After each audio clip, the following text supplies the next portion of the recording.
old struggle endures.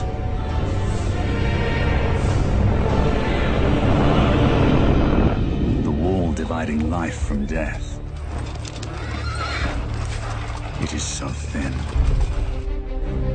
So the Order 1886 is an action shooter, third-person action shooter for the PlayStation 4, exclusively coming for the PlayStation 4 in 2014. It's sort of interesting to learn that it's actually a single-player game. The way the branding reinforced these four characters, I was of the impression it would be like some sort of like Borderlands-type title, but we can just go into more detail as to how you have this focus on actually making a single-player game with an ensemble cast. Approaching this game from a single-player point of view was important to us because of the IP, because of how we wanted to relate to the player, and seeing this whole game through Galahad's eyes was the way that we thought would be best to introduce people to a world that we had imagined and built, although it is a historical fiction.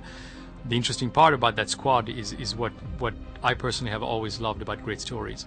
More often than not, great stories are built out of multiple people, not because of a single hero. People change because of their surroundings, and for us, introducing that squad very early on with the E3 trailer was a way for us to tell everyone, hey, here's a group of people you're going to start caring about. They're going to go through something, they're going to go through a story, they're going to go through life together, and they're going to influence everything that happens in the game. But we wanted that vehicle, that vessel that you felt the story through, to be Galahad, to be that main hero that could basically evolve with you and experience those moments in the game, those interactions, those relationships, through that person's eyes. Lafayette, he's sort of the rookie, right? Usually, when you play those types of games, you're playing it through the rookie's eyes. Was that a conscious choice where you didn't want to fall into sort of that cliche of the player as sort of like the rookie? The reason for choosing Galahad actually was because he represented, in my eyes at least, he represented what the status quo of the war was. When we built each of the each of the characters' character sheets, we gave them traits. I gave them histories. I gave them, a birth date. I gave them a childhood. And as I was basically developing those, you start realizing who is the best person to basically live this story. Somebody who had experience, somebody who actually saw the world the way it was and will see the world the way it is in the future. Of course, Lafayette is a rookie. It would have been the easiest way to potentially portray all of this, but I think Lafayette would have too many questions. Lafayette as a rookie would have more questions than the story would build. He would have too many questions about the past.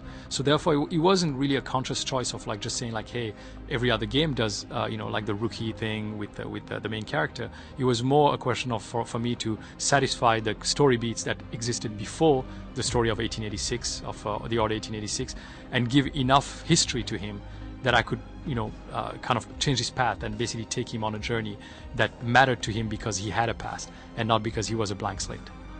Without spoiling anything, how deep do you go into that lore?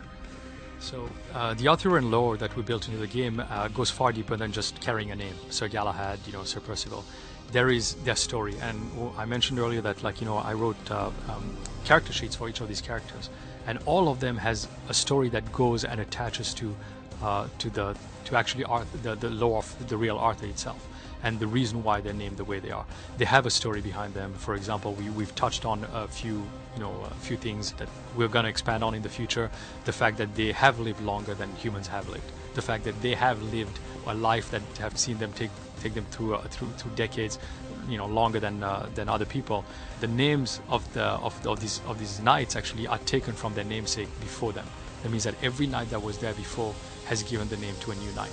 So Sir Galahad is not Sir Galahad just because he is. He's because Sir Galahad is the name that he took after a long time ago the original Sir Galahad was gone.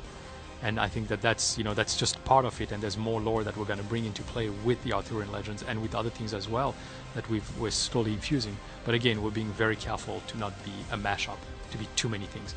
We're very specific about the things that will stick and not stick, but there's definitely going to be more story behind each of these characters and hopefully things that you'll find out in the game.